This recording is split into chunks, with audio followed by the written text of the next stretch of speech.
আজকে সকাল সকাল আমার ঘুম ভেঙেছে এই সুন্দর একটা গিফট দেখে। আমাকে ফোন করে ভিডিও কল করে দেখাচ্ছিল। আমি সেটা স্ক্রিন রেকর্ড করে নিয়েছি তোমাদের সাথে শেয়ার করব বলে। এই ব্যাগ দুটো ওর জন্য একটা ব্যাগ নিয়েছে, আমার জন্য একটা নিয়েছে, কিন্তু আমার ব্যাগে একটা ছোট পার্সের মতনও আছে। তো এটা দেখে আমার আরোই ভালো লাগলো। আমি ওকে ভাবছিলাম যে বলবো যেটা তুই নিবি, তারপর ভাবলাম ওর এখন পার্স নিয়েও কী বা করবে, তাই ওটা আমি নিয়ে নেব। আমার খুব খুব খুব পছন্দ হয়েছে আর সেটা তোমাদের সাথেও শেয়ার করে নিয়েছি। বেশি পছন্দ হয়েছে? না না, ঠিক আছে, আমারটাও আমার খুব পছন্দ। আমারটা এসছে সুন্দর, আমারটা বেশি ভালো লাগে। আমারটা এরকম করে দেখাচ্ছে প্রজাপতি নাকি। তুই নিয়ে বসে থাকতো একটা। গুড মর্নিং, সবাই আমার সাথে থাকো আর দেখতে থাকো আমি আজকে সারাদিন কী কী করি।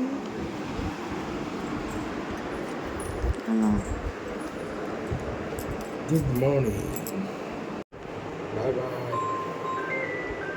বাবা Bye bye. কেন এসি বন্ধ করে দেবো? এসিটা বন্ধ করে দিই, হ্যাঁ করে দিই, বন্ধ করে দিলাম। ওই যে এসি বন্ধ করে দিলাম, এসিটা বন্ধ করে দিই, ঠিক আছে।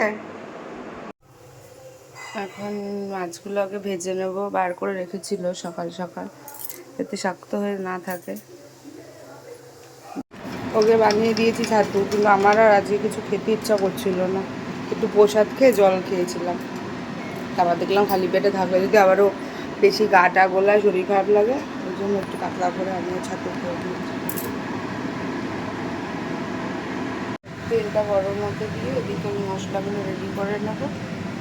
জিরের গুঁড়ো দিয়েছি, শুকনো লঙ্কা, কাঁচা লঙ্কা আর একটা তেজপাতা দেবো। ভয়ঙ্কর একটা কাজ, তাও করছি।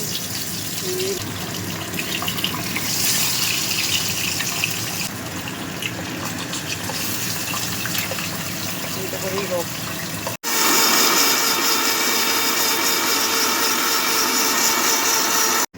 এই তিনটাকে ছাড়াবো কি করে, তো বন্ধুত্ব করে ফেলেছে। এই যে একসঙ্গে তিনখানা যাচ্ছে, একসঙ্গে আসছে। কমিয়ে রেখেছি কতক্ষণ ধরে, এখনো ছাড়েনি। একসাথেই তুলতে হবে। ঘোরানো হয়ে গেছে ও পিঠ, একসঙ্গে তুলে ফেলবো। ফার্স্ট রাউন্ড হয়ে গেছে, এটা আর এক রাউন্ড। ধারে কাছে যেতেই ভয় লাগছে, যা ফাটছে আমার মুখে, হাতে, সব জায়গায় ছিটকেছে। বেশি শক্তিমান। আর এই কটা বাকি আছে, হয়ে গেলে ঝামেলা শেষ।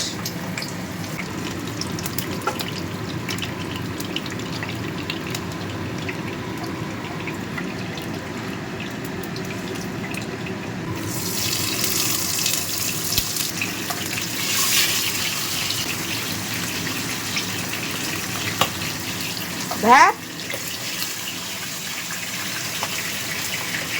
মাছগুলো সব ভাজা হয়ে গেছে, এই যে তেলে ফেলেছি। তেলের মধ্যে একটু শুকনো লঙ্কা, একটুখানি লঙ্কার গুঁড়ো, এটা কিন্তু লাল লঙ্কার গুঁড়ো, তাতে ঝোলটা একদম লাল লাল হয়। আর একটুখানি হলুদ দিয়ে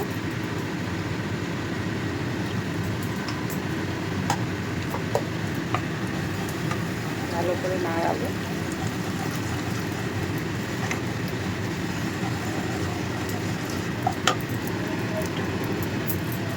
নাড়িয়ে চিকেন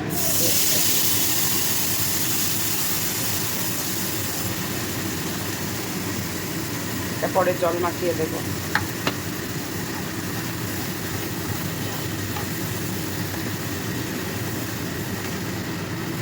অল্প একটু কষে গেছে, তেল ছেড়ে গেছে, এবার এই কৌটো মাখানো জলটা ভালো করে একটুখানি যে মশলাগুলো গায়ে লেগে রয়েছে ওগুলোর সঙ্গে দিয়ে দেবো, মানে দিয়ে দিয়েছি। আসলে আমি রান্নার ভিডিও ঠিক করছি না, আমি ব্লগ করছি, কিন্তু ওই রান্নার ভিডিওগুলোতে যেভাবে বলে না ওইভাবে বেরিয়ে আসছে। এবার এটা দিয়ে দেবো, এবার ওইটা দিয়ে দেবো। তোমরা ট্রাই করতেই পারো, আশা করি এটা সবাই করো। মানে শুধু জিরে দিয়ে যে তেল তেল ব্যাপারটা, এই রান্নাটা অনেক মাছে যায় আর খুব ভালোও লাগে।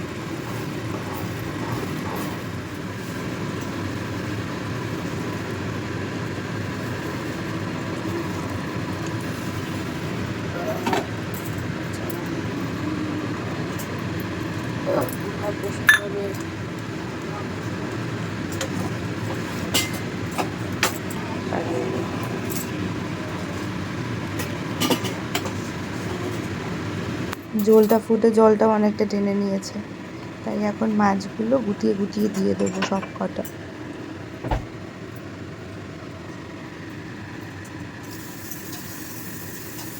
এই রান্নাটাতে ওপর থেকে কাঁচা সর্ষের তেল আমার কোনো সময় মিস হয় না। তাতে যদি রান্নাটাতে আগের তেল অনেক বেশি পরিমাণে হয়ে থাকে তাও সর্ষের তেল মাস্ট। যে গন্ধটা হয় না ওটা হেভি লাগে।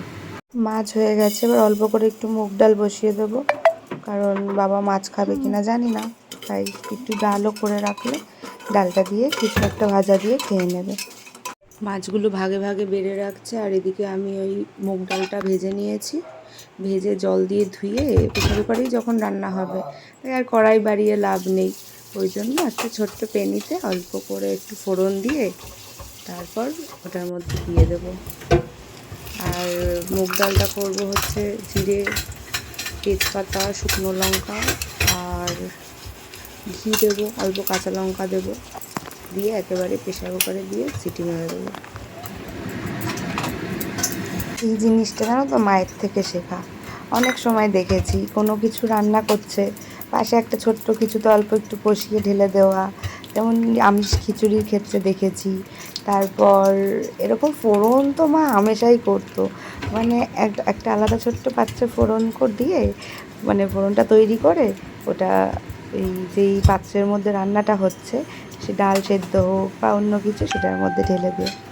এটা খুব সুবিধা হয়, 2-3টে এক্সট্রা পাত্র লাগে না, ছোট্ট একটা পাত্রেই হয়ে যায়। এটা মেজে নেওয়াও খুব একটা অসুবিধার না।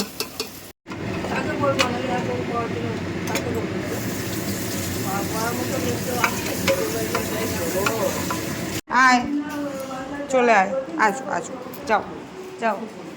বাবা কাউকে দরকার নেই ধাক্কা ধুক্কা মেরে। আমার গোপালকে সেবা দেওয়া হয়ে গেছে, স্নান টান করে। আর ওর একটা জামা ছিল শার্ট সাদা রঙের, ওটা সব কিছুর সাথে ওয়াশিং মেশিনে দেওয়া হয় না সাদা শার্টগুলো, ওটা স্নানের সময় একটু ধুয়ে দিলাম, গরম জলে ভ্যানিস দিয়ে ভিজিয়ে রেখেছিলাম। আগের দিন ওই প্রসাদ খেতে গিয়ে একটু খিচুড়ি ফেলেছিল। খিচুড়ি তো খাইনি, ও হ্যাঁ ওর একটা বন্ধুর মুখে দুগাল দিয়ে দিয়েছিল তখন পড়েছিল। এখন আমি একটু নেল পলিশ পরবো, নখগুলোর অবস্থা আমার খুব খারাপ। এবার নখগুলো কেটেই ফেলবো, কারণ একটা ভেঙেও গেছে, কিন্তু 2 দিন পর কাটবো। এবার কেন 2 দিন পর কাটবো সেটা তোমাদের সাথে শেয়ার করবো, আজকে বলবো না, ওটা কালকে বলবো, ঠিক আছে?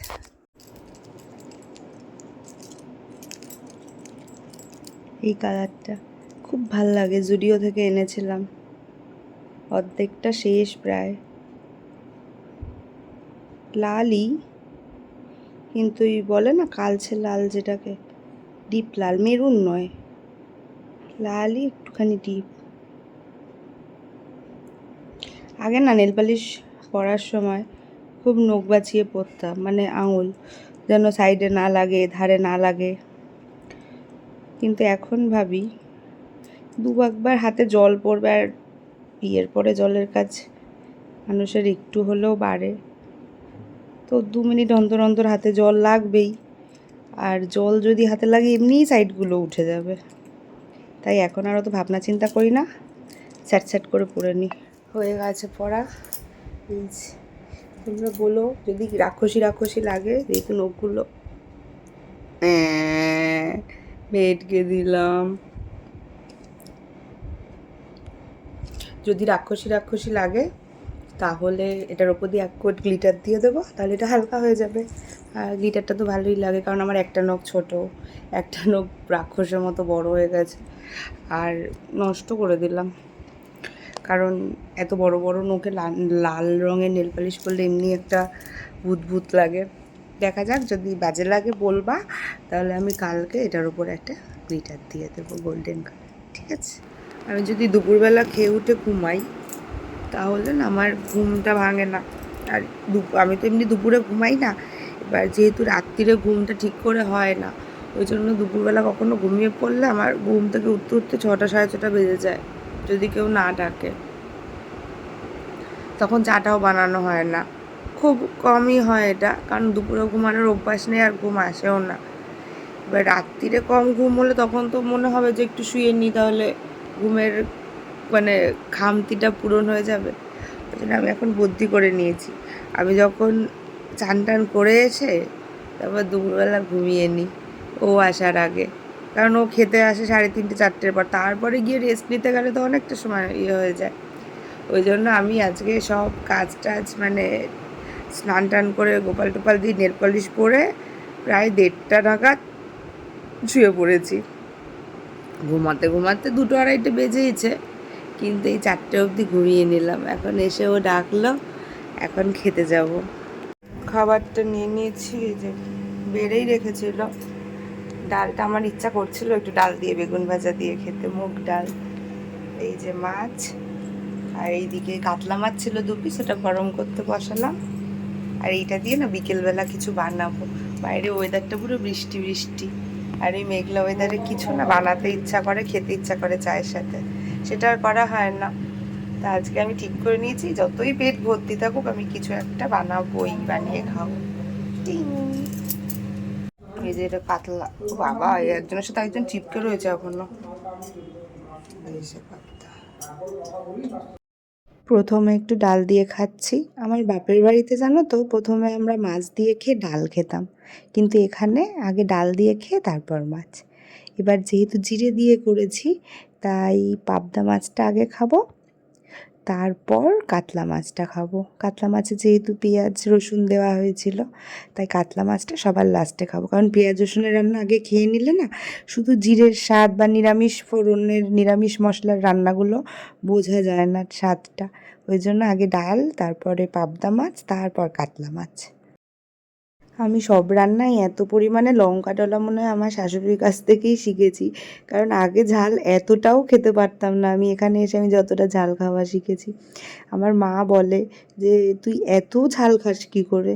আগে একটু শুকনো লঙ্কা ডালে থাকলে একটুখানি ঢেলে খেতাম, কিন্তু এরকমভাবে লঙ্কা রীতিমতো মুখে মানে প্রত্যেক কড়াশে পড়বে এত সাহস ছিল না আগে।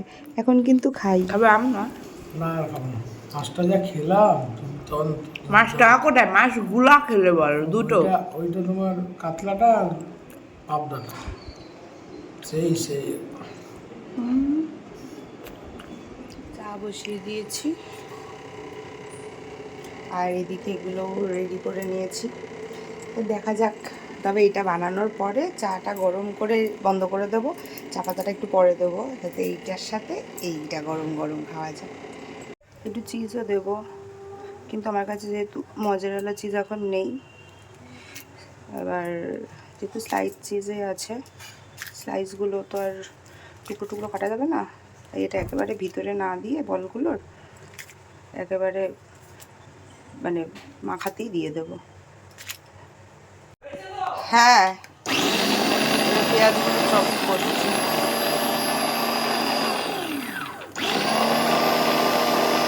পুরো ছোট ছোট ছোট্ট ছোট্ট করে কাটা হয়ে গেল সেকেন্ডের মধ্যে।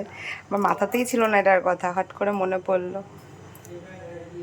চপড করা পেঁয়াজ, আলু আর ডিমটাও গ্রেট করে দিয়েছি, আর এই চিজগুলো দিয়ে নুন, একটু গোলমরিচ আর অল্প একটু ময়দা দেবো, যাতে এটা মাখার পর মানে টাইট হয় বিষয়টা।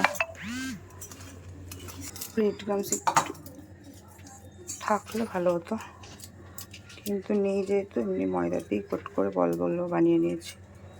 জানি না এটা কেমন হবে, যদি ছেড়ে যায় তাহলে আবার অন্য কিছু প্রসেস ট্রাই করতে হবে। যদি ব্রেড থাকতো তাহলে আমি ব্রেড ক্রামস বানিয়ে নিতাম, কিন্তু খাওয়া হয় না, ওই জন্য সেরকম আনাও হয় না। আগে অল্প কটা ভেজে নেব, 2 1 5 6টা বুঝে নেব, তাহলে বুঝে যাব জিনিসটা হচ্ছে কি হচ্ছে না, কি দাঁড়াচ্ছে, তারপর অন্য কিছু। 5 রাউন্ড দিয়ে দিয়েছি। ও সাবধানে ভাজতে হচ্ছে, কিন্তু ভগবানের অশেষ কৃপা যে ছেড়ে যায়নি, আমি এটা খুব ভয় পাই। কারণ তেলের মধ্যে একটা জিনিস ছেড়ে গেলে জিনিসটা তো পরে বাকিটা ঠিক করে নেওয়া যায়, তেলটা পুরোটাই নষ্ট হয়ে যায়, তেলটা আর ইউজ করা যায় না, পুরো জিনিসটাও তখন ফালায় দিতে হয়।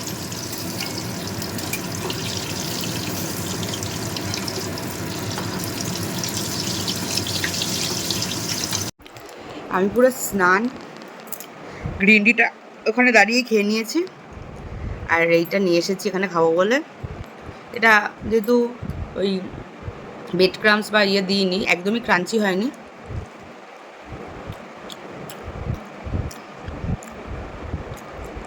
আমি একটু সস নিয়ে নিয়েছি, কিন্তু ভিতরের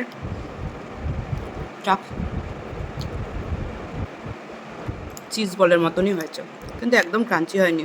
মানে এক একটা জায়গায় একটু একটু হয়ে রয়েছে, কিংবা সঙ্গে সঙ্গে নামিয়ে খেলেও একটু যেটা থাকছে, সেটা পরে 1 মিনিটের মধ্যে পুরো ন্যাটা হয়ে যাচ্ছে এই যেরকম।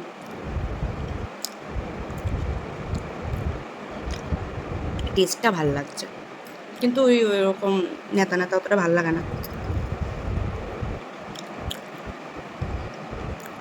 হয়ে গেছে, আজকে আপাতত কোথাও বেরোনোর নেই, আজকে ভিডিওটা এখানেই শেষ করে দিচ্ছি, তার কারণ এখন আমি আবার ঘুমিয়ে পড়বো, মানে ঘুমানোর চেষ্টা করব, ঘুম হবে না, কিন্তু আমি আর ব্লগটা আর বাড়াচ্ছি না, কারণ আজকে ব্লগটা বেশ কিছুটা বড় হয়ে গেছে। তোমরা সবাই দেখো, জানিও কেমন লাগছে, এই যে আমি পুরো ভিজে গেছি, জানিও কেমন লাগছে, আর আমার পাশে থেকো, আমাকে সাপোর্ট করো, আমার ভিডিও দেখো, আবার কালকে দেখা হচ্ছে, টাটা।